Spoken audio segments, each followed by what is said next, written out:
This is William and Lonsdale, a podcast about the legal ecosystem in Victoria and the fascinating people and stories that make it tick. On today's show, Michael speaks with former Assistant Chief of Victoria Police, Emmett Dunne. Looking back on his 40-year career, Emmett reflects on his time as a police prosecutor, the craft of policing, John and Joan citizen, and the importance of having clear personal ethics when faced with the day-to-day challenges of police work. Emmett also played Australian rules football, and as we will hear, the two disciplines impacted him in equal measure, often reinforcing the same values. In terms of policing, I'm also fortunate to have some great managers and leaders in that career. I suppose one of the early ones, and this happened when I was very early in the police force, I was working at Russell Street, the old police headquarters, where Alan Jeans, Richmond coach and football legend, was also working. I think he may have coached Hawthorn and St Kilda at 4 premierships as well. Yes, he's not bad. He had dual careers too. Now, Alan was a revered figure in policing, absolutely, and very stoic. He had these piercing blue eyes, I recall. So I was working at Russell Street. I was only in the police force a short time, and he called me in for a cup of coffee. And he sat me down, we started talking, and he introduced himself, and I was sort of, in awe of this legend. And through the conversation, this is 40 plus years ago, he said to me, yeah, you play football? And in his accent, he used to talk, and he says, just remember, son, you never take the uniform off. And then there was a pause, and he looked straight at me. And what Alan was saying, of course, is that you all play football, which is good, but you represent Victoria Police Force, so please, what's your conduct? And that's stayed with me ever since, and I still live it today, Michael, because people do associate me with football and also with Victoria Police Force.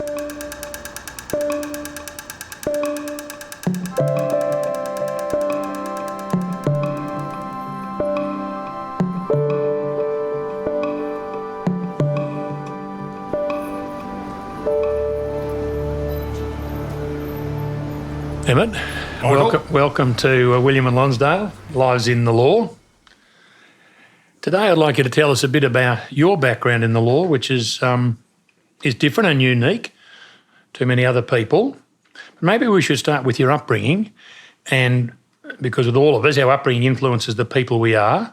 You were a career policeman, and I guess the way that you policed from a constable when you started all the way up to being an assistant commissioner was influenced by the way you were brought up and your family life. Take us back to that a bit, because there's a bit of something different there. Yeah, I had, I suppose on balance you look back, and I'm doing a lot of that these days when you're retiring, a bit of time in your hands, Michael, to think about your life and the influences on it. I was very fortunate to have very good parents, great parents actually. But things were always, like many thousands of families, things were always not great. My father, for a period of time, struggled with alcoholism, and that was difficult at home. He was a sailor, would be away in those days for months at a time and then come home. And I must admit that my mother was a fantastic person, very strong, great faith, strong woman, opinionated, particularly in terms of matters like equality. She'd fit in very well today. And she was a great influence on my life. And so my father would be away, and when he was away, the house was settled and it was easy, life was good. And I must admit there was difficult times when my father was home for a period of time. And as a consequence of that, ever since then, I've had great empathy for people, and there are lots of them out there, families who have a similar sort of situation. But it was a bright side to the story, and that my father, with my mother's help, actually managed his addiction to alcohol. And I don't think people ever overcome addictions of that sort, whether it be drugs or gambling or whatever it might be, that fortunately some are able to manage it and move forward and have fulfilling lives. And my father did. The last 20 years of his life was happy, and the family situation was great. And if anything, I think my involvement in football brought us all together. Keeping on your background a little bit, just to look at the things that influenced you and how you were a policeman and policed, You had a lengthy football career as a player and a coach, and in the administration of football, and as a tribunal member for the AFL. So you've had a lifetime involvement in football, but particularly take us back to your playing days and tell us about that a bit, again, because it must have influenced how you've led your life in the law. Yeah. I think it shaped me, helped shape me, as I think all sporting people, regardless of football or whatever the sport is, it helped shape me and give me some values and so forth. So I was indeed fortunate to be, number one, to have some ability and to be of size. And I was a battler. You'd probably call me a plotter as a footballer, Michael. But I went to Richmond as a young fellow when I was about 13 in a scholarship squad, and then I made my way through the under-19s, reserves, and ultimately the seniors. The people you meet as you go through, great people. Tommy Hafey, a mentor of yours as well, but also the players. People like you, Michael, you might not have known that, but during that phase when I was going through those difficulties at home, was people like you and Francis who really shone a light for me. And also the ability to have achieved something, have success in one aspect of your life, was able to flow over in other aspects of my life and probably helped me with my policing career. Because you do meet along the way, people of substantial positions in the community who are besotted by football. And when you meet them, and they might be politicians or very successful business people or people from the theatre or whatever, they fall all over you. And when you're a young fellow, and you realise at that stage, this person's human. They've achieved great things. So if that person can do what they've done, surely I can be successful in other aspects of my life. And when I finished playing football, I really, from that point on, focused on policing. And I suppose it's that bravado and that cheekiness and that drive to succeed that helped me during my career. Before we move off from football, I should say that you played in a premiership, so you're a bit more than a plotter. You played in, I think it's still the record score kicked in a grand final, maybe the record winning margin. Yeah, at the time it was, yeah. In 1980 when Richmond won a premiership. So I think that's a bit more than a plotter. So we've got a bit of background there. Tell us about your movement through the police force. You mentioned earlier that you were a prosecutor of criminal matters in the Magistrates Court. How did that come about? And tell us about what that involved. Yeah. I joined on a whim. I worked with a lady whose husband was in the police force, and she said, you'd be good in the police force. And I thought, no, what was that all about? So I thought, I'll give it a fly. A couple of years would be nice. 40 years later, it took me to get out of the organisation. But no, I had a wonderful career. I first worked at Heidelberg, then at Russell Street, at Richmond Police Station for 5 years. Over the next 17 years, Emmett broadened his knowledge and honed his craft by working in a wide variety of roles within Victoria Police. He was a sergeant at Prahran Police Station, worked in a specialised unit for hostage negotiation, conflict resolution and riot control, was a staff officer for an assistant commissioner, where he really learned how the organisation operated from a strategic, administrative and leadership perspective. Spent time out at the academy developing and overseeing the delivery of training programs including firearms, self-defence and conflict resolution, and had 2 separate stints in one of his most challenging and fulfilling roles as a police prosecutor. Through this 17-year period, Emmett gained experience and insight into many areas of the force, all whilst rising through the ranks. Then, in 2010, a few months into his role as Assistant Commissioner of the North East of Victoria, he received a notification from the Chief Commissioner congratulating him on his transfer to the Ethical Standards Department, the internal body within Victoria Police, responsible for enhancing and further promoting a culture of high ethical standards through effective prevention, deterrence and investigation of unethical behaviour. And that was a demanding role in many ways, and I think that's the type of role where you know 24/7 that people are looking at you, looking at your demeanour, looking at your decisions, your approach to life and decision-making in particular. And I get the conflict that many people will see in the process of police and investigating police. And in that role, I tried as best I could to make sure that things like conflict of interest were addressed. And sometimes I made not so many friends in the organisation, but at that role in particular, I took from prosecutions things like what is in the public interest And when files would come across my desk of members who had misbehaved or committed criminal conduct, in terms of how they were dealt with, the decision was mine. And I was forever saying to myself, what would John and Joan Citizen think if someone who undertook this conduct or committed these crimes would remain in the police force? Should they be in the police force, the impact?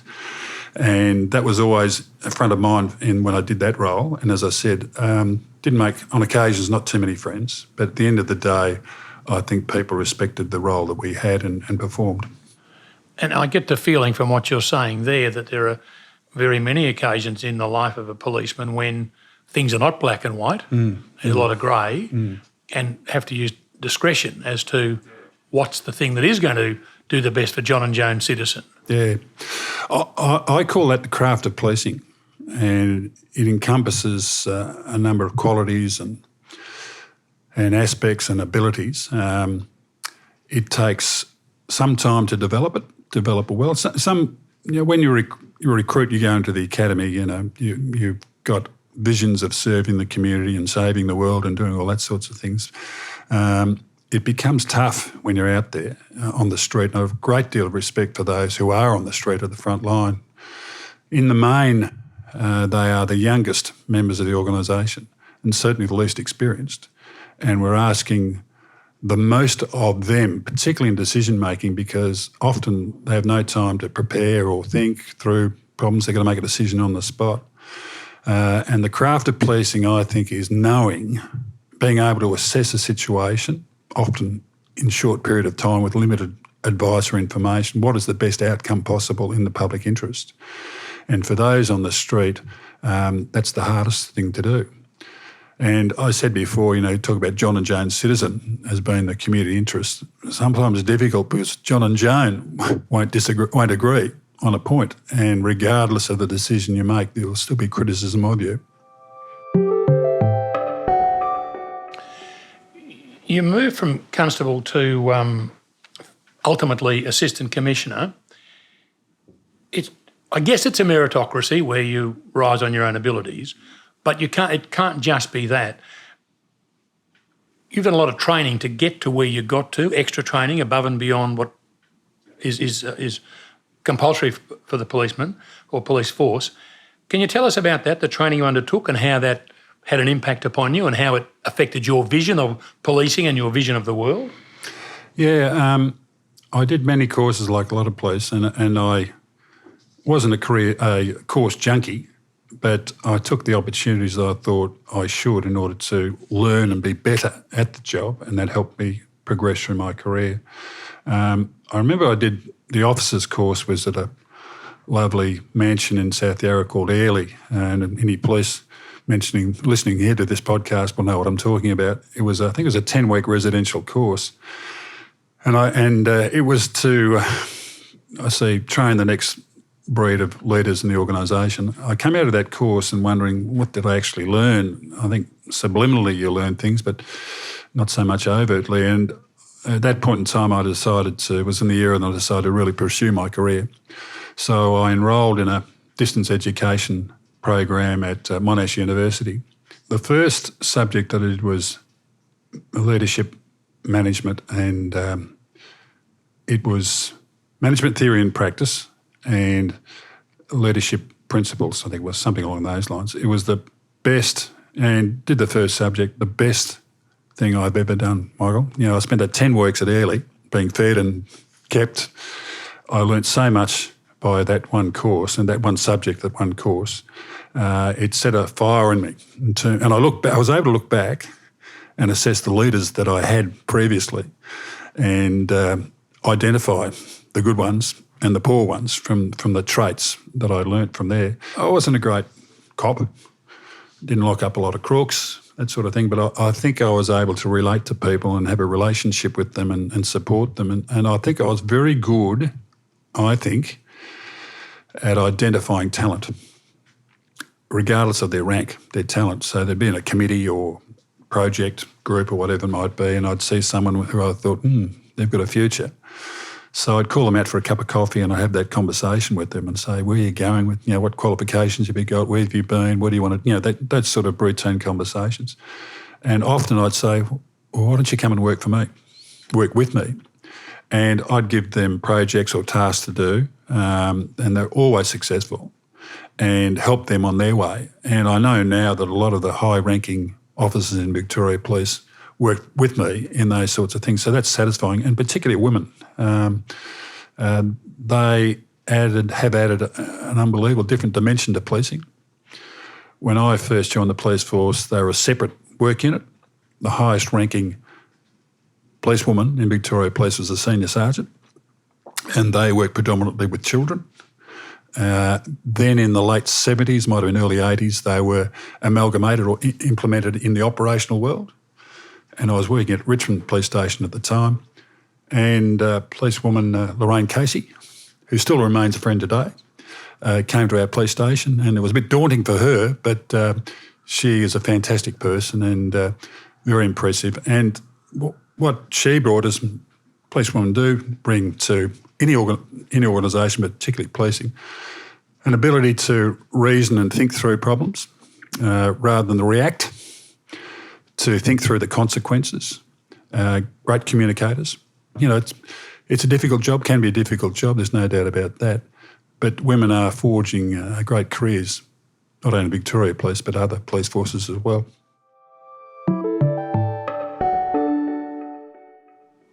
Emmett, as a member of the public, we tend to think of the police force as the men and women we see on the street in uniform who are protecting us, helping us. But in fact, the life of a policeman or a policewoman, the opportunities in the police force are far, far greater than that. Obviously, it's a very layered organisation with many, many opportunities for people to take their careers in whatever direction they want to take their careers.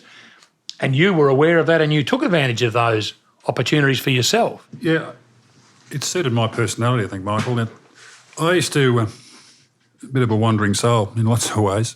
I used to envy those police who were fulfilled mind, body and soul, if you like, in whatever roles they were in, and particularly those working in country stations or one-man stations. They were happy and serving their communities and they were fulfilled. As I said, I was a bit of a wandering soul. I had if you like, a 3-year cycle.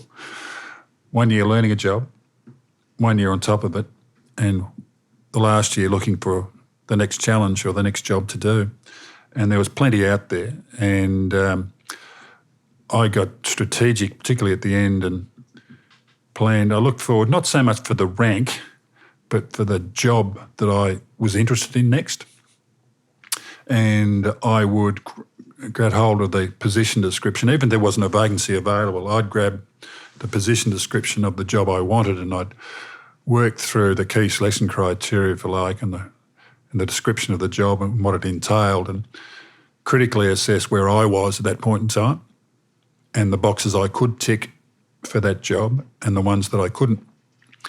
And then I'd either develop myself in the areas that I was deficient in, felt I was deficient in, or I'd create opportunities for myself in the roles that I was in to tick those boxes.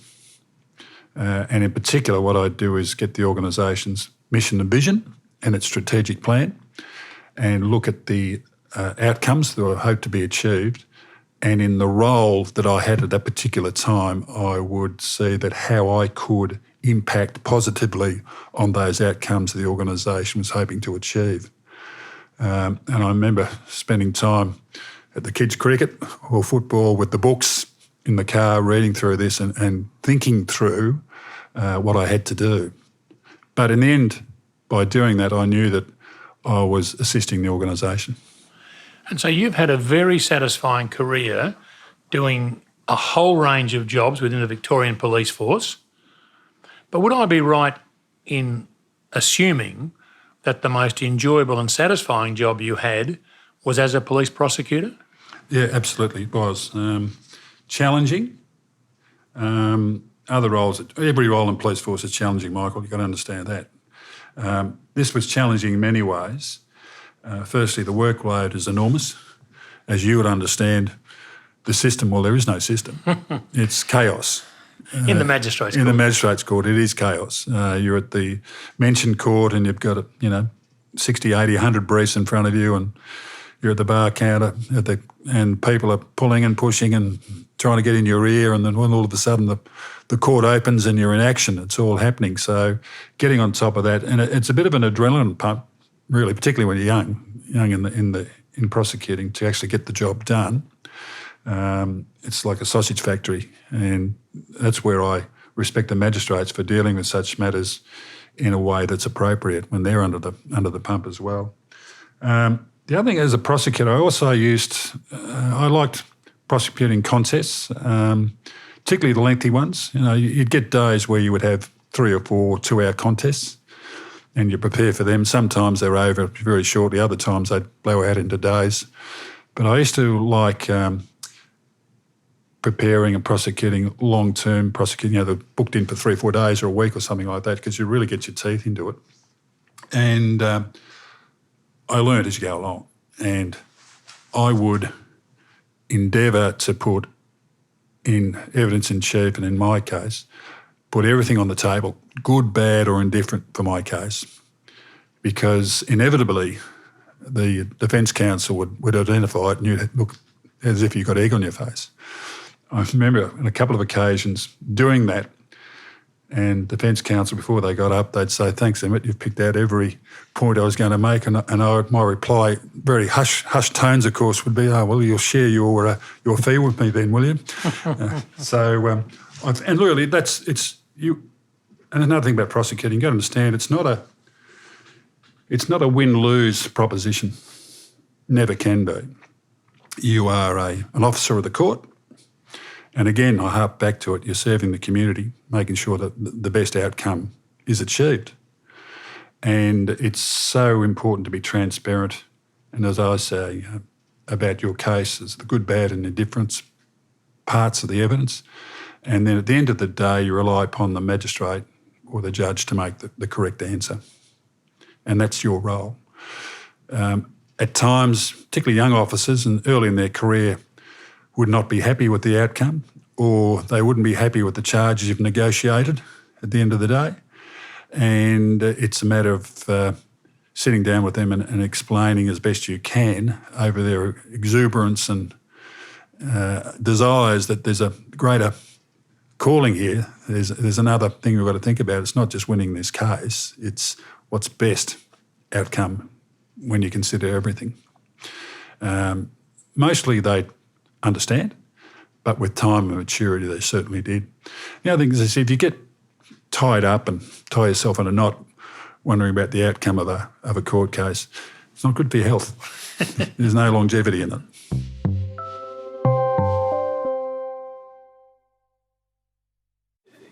We've talked about leadership, and I'm particularly interested in the leadership of Christine Nixon, because the Victoria Police Force, every police force in the world up until a certain point, and maybe even now in some places, have been mainly male with a strong male culture.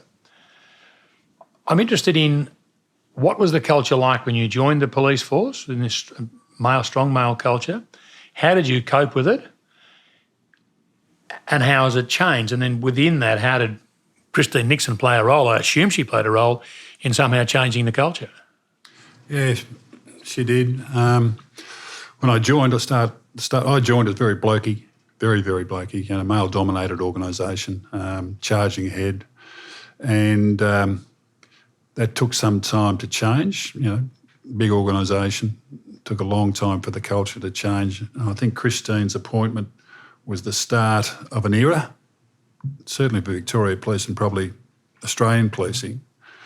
A female appointed to the highest position, female who came from another jurisdiction, and a female who may not have a great deal of operational experience. And it was difficult, a brave appointment, a brave woman, and in the end, towards the end of her time, probably, and I think she's admitted this, could have approached to the fires a little bit differently. But I look back at Christine's era, and I think the greatest achievement she made was our approach to domestic violence.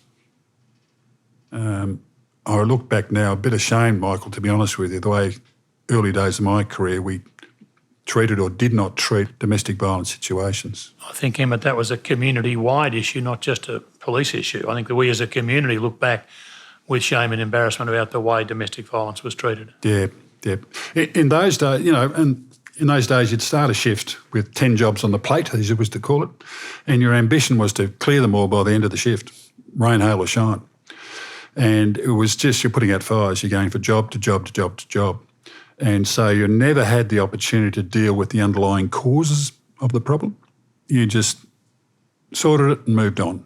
And domestic violence is probably the best example of that situation. And the unwritten rule is if husband and wife are fighting, you come in and they turn their anger onto you, you've had a win and you leave, But that left a trail of destruction. And Christine ensured in her era, supported by some really fantastic women in the organisation and support from outside the organisation. You're quite right. The organisation reached out to specialists in society, in the community, in business about how best can we deal with these things.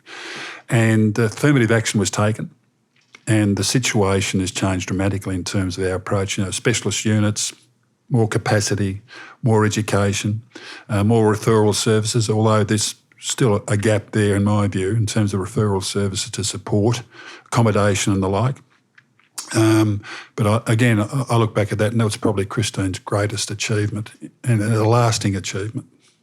And the men who followed her, Simon Overland, Ken Lay, they worked to continue the progress that she had made? Yeah, absolutely. Along with political support, of course, and community support, legal profession, and some marvellous magistrates in my time who really pushed it and set up specialist courts. There's one at Heidelberg, I was involved in that, and domestic violence courts in other places too, which really made an impact. But and look, domestic violence is still in the community.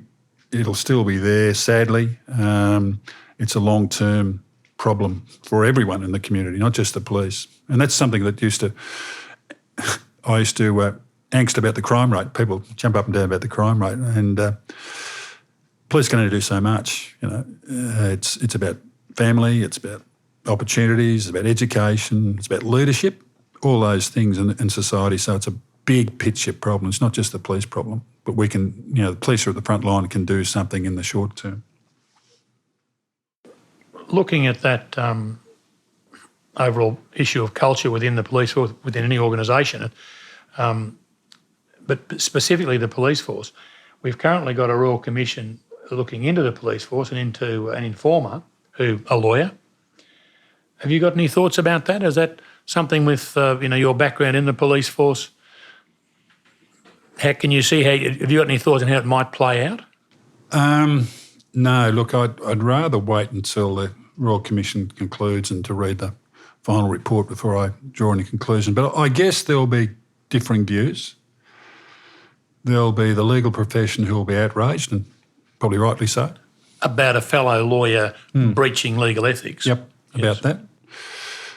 There'll be the police who are involved, who particularly the leaders might say that they're in a difficult situation at that time. People were getting murdered in the street and Saturday mornings in front of their children at sporting events that we had to do something, And then there's the community who... John and Joan citizens. John and Joan. Yeah. And again, they might not agree with this, but they might say, well, at the end of the day, it was a tough situation and the murders were solved and resolved and all those sorts of things. But look, as I said, before I provided any in-depth thinking about it, I'd like to read the final report.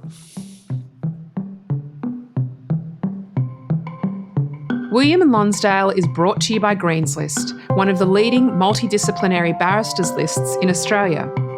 Green's List believe in promoting conversation around the ideas and issues that shape not only our legal system, but our wider community.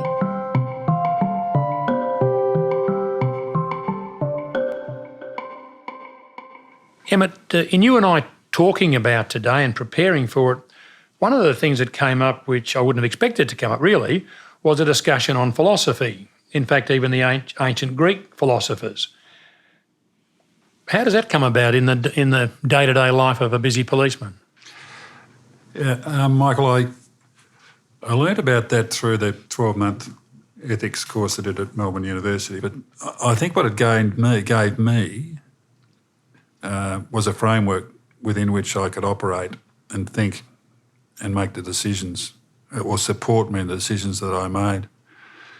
Sadly, again, this happened towards the back end of my career. Again, had I had it earlier, I probably would have been a different person or made different choices at various stages. But in terms of the personal framework, I think my own view is that the organisation has values, and it can be seen as Big Brother descending upon the workers and inflicting upon them the values that they may necessarily entirely agree with or can fulfil.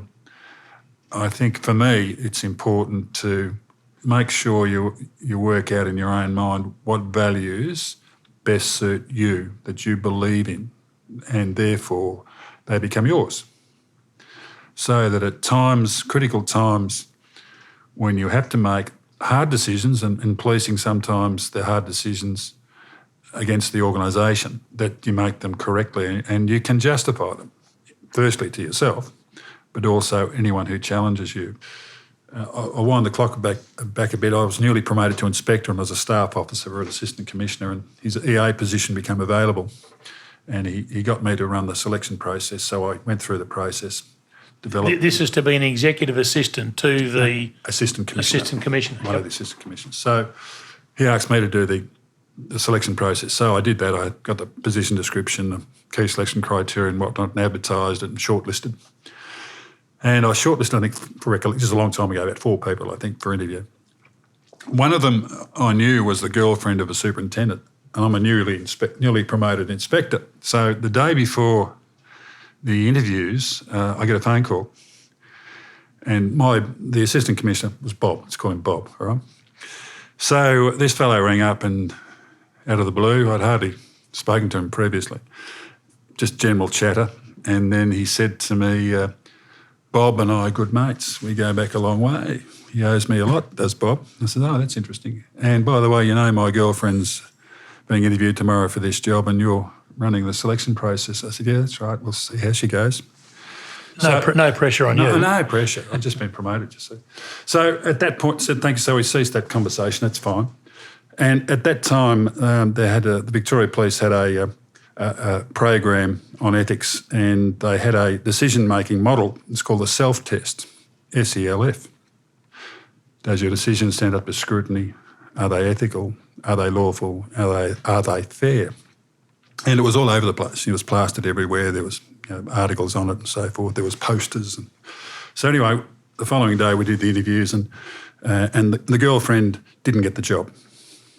And I asked all the candidates at that time, the topical question was, can you tell me about the self-test? And she didn't do too well on that particular question. Nonetheless, she didn't get the job. I appointed someone else. So I then advised all the unsuccessful candidates, and gave them some feedback. The next day the phone rings. It's the superintendent. And he is giving me a very hard time. I'll put it nicely, in a loud voice. And then one of the questions he put to me, what's this self-rubbish? I've never heard of it. And he was at a suburban police station. And I said to him, Superintendent, I'm sure if you got out of your office and you walked around your police station, you'd see a poster on the wall and it'd have the self-test up there and have and by the way, the self-test is this. Does your actions, communications, everything you do stand up to scrutiny? Is it ethical? Is it lawful? Is it fair? This telephone conversation does not meet any of those criteria. Good afternoon. And I hung up on him. And for a little while I thought, well, that's the end of my career. Or as we call a career limiting move. But after a little while I felt good. And nothing heard back, but I knew I was in the right and it was absolutely correct. And I think of that today, and it goes to show that once you get this framework that you're comfortable with operating and you know it's right, it stands you in good stead for the times when you've got to make those calls. And are those the learning that you underwent, the courses that you did, the education you received in this area of making ethical decisions, to use a broader term, is that common throughout the organisation today? Is everybody exposed to that sort of learning? Yeah, they are. Yep. The Victoria Police set up an integrity unit at the academy, and it is part of the program. Look, it's interesting, Michael. I think there's sort of tangible things when you're setting up an ethical framework, and then there's the intangibles. The tangibles are the documents, the self-test and policies and all that, gifts and benefits policies and secondary employment and all those sorts of things. So you can have those structured things in place. And importantly, in that tangible part of the equation is the important to communicate and reinforce across the organisation. But the intangible is the ability to walk the talk. And that comes the hard bit, because not everyone has the G&D, if you like, or in their DNA to stand up at the proper time and say, no, stop, this is not appropriate, this conduct, to go forward. And that's when you get good leaders, they do that. And I used to think, I go visit a lot of police stations, Michael, a lot. And it didn't take too long to get a feel for, yes, this is a good police station. It's well run, it's tidy, people look you in the eye, they're happy to see you, and they're open, communicative, and they're working well. And that reflects in their business outcomes in terms of sick leave and crime rates and all those sorts of things. On the other hand, you can walk into a police station, you know very, very quickly that it's poorly managed. You just get that sense. And it's the same as every other organisation, be it the police, be it a business, be it a sporting club. It starts with the quality of the people at the top. Absolutely the way, yeah. Another part of your life in the law was football, which we've covered your football career earlier, but football has also had a legal aspect to you as a 20-year member of the AFL Tribunal. Yeah, it's quite interesting. I had some very strong mentors in those days, including yourself and other people from the bar. I learned a great deal from. Yeah, look, sport's been great to me. It paid me, it did a lot of good things for me, and I learned a lot from it, and I gained a hell of a lot from it. I felt and I must admit, when I was playing, it was a different set of rules. There was different expectations about playing tough and hard and all those sorts of things. So I had to adopt to the time when I sat on the tribunal. And I think we really tried as best we could to improve the game's safety and the way it was played. Neil Busy was the first chair that I worked with. He took it by the throat, if you like, and made a stance. And then Brian Stickscollars passed, lovely fellow who was sadly missed. He had a different approach, more of a considered approach, a rounded approach, very highly respected. And then we moved into the systems approach, where, as you very well know, there's all sorts of gradings and points and result and outcomes. There was a little bit of leeway within that structured system to apply discretion, but mostly it was all set out mathematically. And I think that era gave me an opportunity to give back to the game that was so good to me and set it up for the future, because it's about young people getting involved in healthy pursuits and without fear of getting injured, and conduct and those sorts of things. And players today, I often say, I haven't heard for a couple of years that they didn't want to be leaders in the community, but the reality is they certainly are. They certainly are. They don't get a choice. Yeah, so even their haircuts, down to everything they do, the kids watch and they emulate, repeat. So they do play a big role. It's important too. They don't understand it. I hope they understand the impact that football clubs have. And I'm on the board of Richmond, and it's a great, I really enjoy it. But it's good winning games. That's important. And winning games is probably the preeminent thing we're trying to achieve, and win premierships, obviously. But along the way, we can influence and shape society. We're influential. Richmond is a large club, over 100,000 members. A lot of people watch us on television and so forth. Our community activities, Indigenous affairs, great programs there. Muslim community for the Bashahuli Foundation. Domestic violence through the Alana and Madeline Foundation. And we're very strong on equality and equal opportunity. We get an AFLW side next year. We've had VFLW sides. So that ability for us to reach across the community and make an influence is something I'm really enjoying, and our club's doing. I'd say, like all clubs, doing a great job. At ours in particular, I'm very proud of what we're doing in that regards. We've mentioned John and Joan Citizen a lot throughout this conversation, Emmett. But what about John and Joan Police Officer, the police officers on the street? The principles that you've explained to us, the ethical framework within which you operate and the Victorian Police Force operates, how does it play out on a day-to-day basis with John and Joan Police Officer?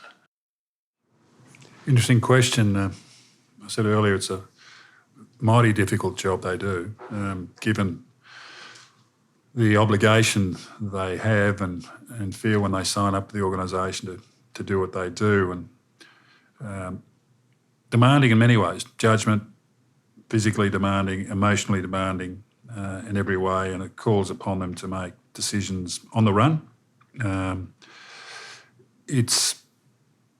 Their training can be, as I said before, their training can be what it is, and it's more of an overt process where in this situation you do this and you apply this law and there's the points of proof for the offences and so forth. But the craft of policing is something that evolves over time. It's about quality at the source. So in recruiting young people, in the main young people to our organisation, or the organisation Victoria Police, is a lot to do with that, getting the right people there who are motivated by the right things and really want to do the best by the community. Then it's about the training they're supplied with.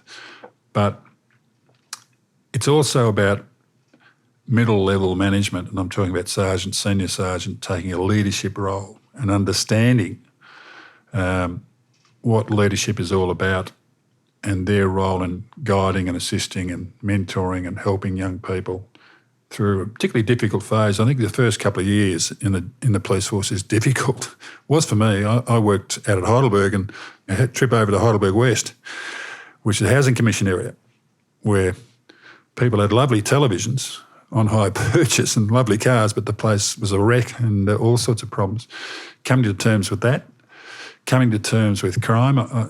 I remember at the commission flats in Richmond walking, and this murder hasn't been solved, a Vietnamese lady being murdered and cut ear to ear, and coming across that.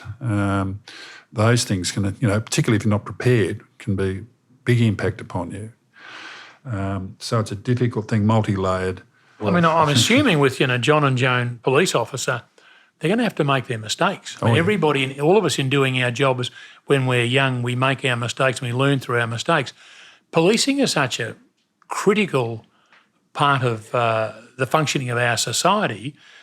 Mistakes by police officers can create huge problems for us. How do we manage that? How do we contain it so those mistakes are not critical and create terrible problems? I used to address a lot of the recruit squads at the academy, and I used to say to them, making mistakes is okay.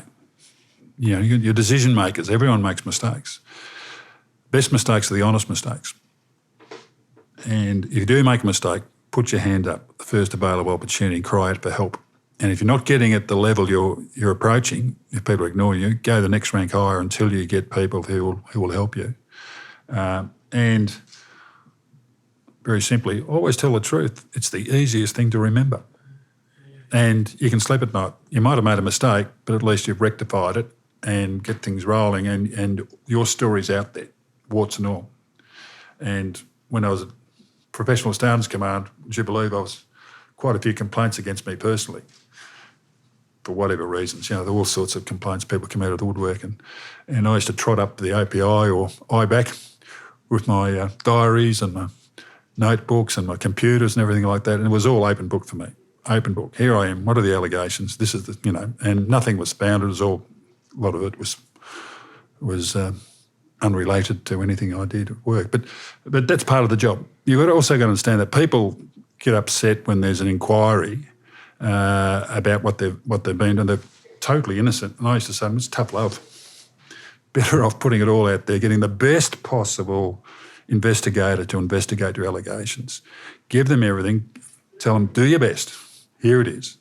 Because once you and independent investigation, which is critically important, so that at the end of the day you can walk away and with your head held high and know that you are innocent of the allegations. Now, Emmett, you retired at a relatively young age, 58.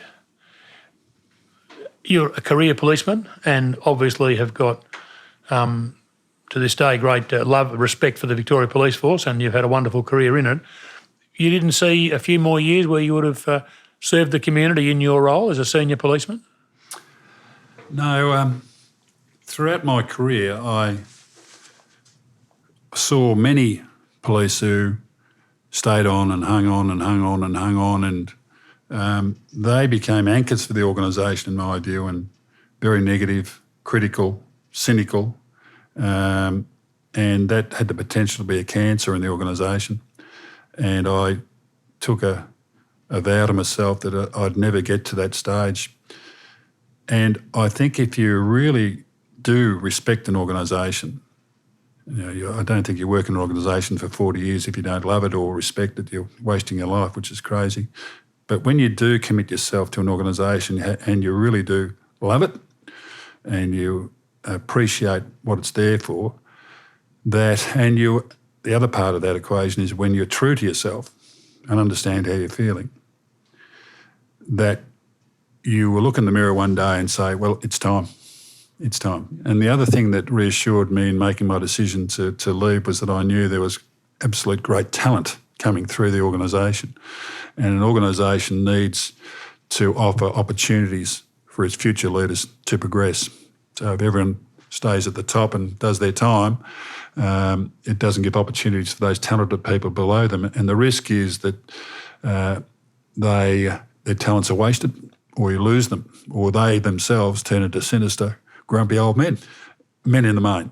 And also too, I always lecture my fellow workers who are still there to leave with some petrol in the tank for you and your partner. And I think that's critically important. Emmett, thanks very much for your time today, and mate, it's been fascinating to hear about the life of a policeman and his life in the law. Thank you, Michael. Show notes from today's episode can be found at greenslist.com.au/podcast. There you'll find useful links, a transcript of the show, and some wonderful shots of our guests. We're keen to know what you think, so please reach out via all the usual channels. Let us know the questions you'd like us to ask, topics you'd like explored, or ideas for future guests. If you're enjoying Lives in the Law, please tell your networks and subscribe, rate and review the show. It really helps others find out about us. Our show is produced by me, Catherine Green, recorded and mixed by Alex McFarlane, who also wrote and performed all the music for the series. We are coming to you this week and every week from the iconic County Court of Victoria on the corner of William and Lonsdale Streets in our beautiful city of Melbourne. We acknowledge the Wurundjeri people of the Kulin Nation as the traditional custodians of this land and pay our respects to their elders, past, present and emerging. There is no doubt that conversations about justice have been taking place on this land for thousands of years, and we are privileged to continue this discussion here today.